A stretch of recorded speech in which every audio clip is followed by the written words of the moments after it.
down there with AV Boxing News. Welcome to Brooklyn, Coach Larry Wade. Appreciate it, man. I'm happy to be here. I got great memories here. Have been a lot of great fights in this same stadium, so I'm happy to be here. I was talking to Coach Bullet today, who is the head trainer for Romero, and I said to him, in the hotel that we were in, I hadn't been in there almost 10 years.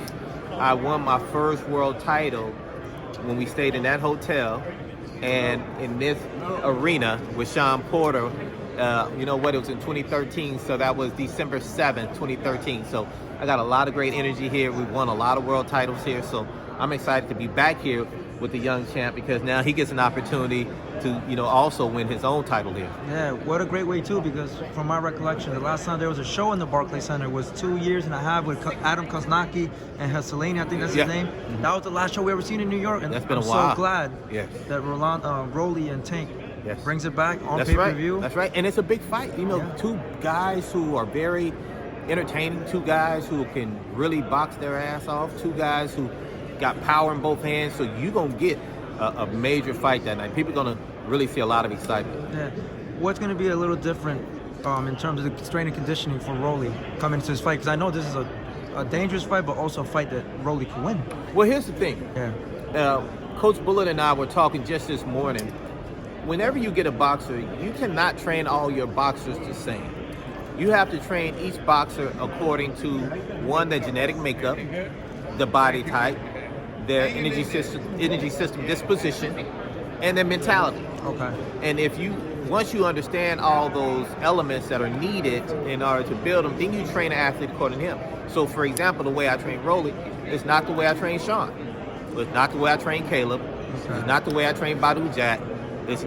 They're all different, because they're all different body types, all different genetic makeups, all different mentalities. You have to train, and also all different levels of development. If you got a guy who's only been in the pro 2 years opposed to a guy who's been there 10 years, they should not be at the same developmental state. So you have to develop a guy up. So with that all being said, it's always different. And the workouts that we're doing are collaborative. They're not like it's just me. I talk to Coach Bullet about what needs to be done. I talk to my assistants like Gervonta Johnson about what needs to be done. And we put together the program that we feel fits him based on where he's at right now in his development. Yeah. In terms of your whole career, where would you rank this fight in terms of preparing a fighter? Because Gervonta is a big star, right? Absolutely. And I know with Sean Porter, you have massive fights. Where would you rank this fight for Rollie in your career in terms of... Oh, it's at the top. It's at the top with the rest of those. You're talking about... See, here's the thing that people don't pay attention to. Okay.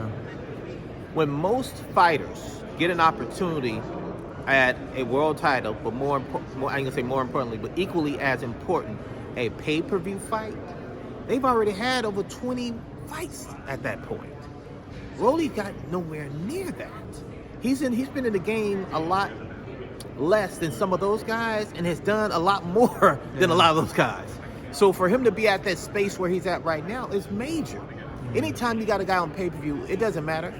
Win it. It's a major event. Yeah. So my focus is getting him to that place as physically strong and conditioned as I could possibly be, encouraging him, and let Coach Bullet do the rest. Yeah.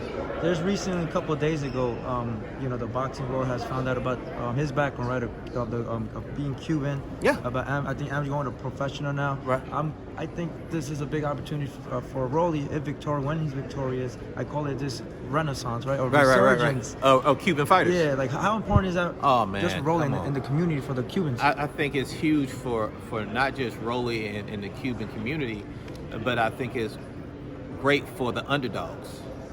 See, Rollie doesn't have 200 amateur fights. Rollie has very few amateur fights, but has shown that he can be successful at a very high level on the pro level. That being said, it gives guys encouragement to believe they can make it happen. They also can be a star. They also can be a world champion. They just have to commit and put themselves in the right position, and then they also can be a pay-per-view star. And that's what we all need. I think most of us want an opportunity to believe we can be successful no matter whether it is in life, and not just sports, right? And I think he represents that. Okay. In regards to style, what does this fight remind you of from the previous fights? Because I know both of them explosive fighters. They're going to go toe-to-toe. So is there any fight in particular in retrospect that it kind of reminds you in this fight particular? No, nothing in retrospect, fight-wise, reminds me of what this fight looks like. The only reference that I do have with previous situations is this, where Rollie gets criticized a lot about his inability to box. The boy can box his ass off. He's unorthodox, and that's what people don't understand. And it's encouraged for him to be unorthodox, because you can't prepare for a fighter like that. But here's the part that you got to understand. The same way they criticize Rollie now, the same way they criticize Deontay Wilder. Let's remember that. Deontay Wilder was considered a guy who could not box, wasn't going to make it, world champion. He's knocking people out on the regular. Yeah. So what has Rollie been doing? Knocking people out on the regular. Thank you.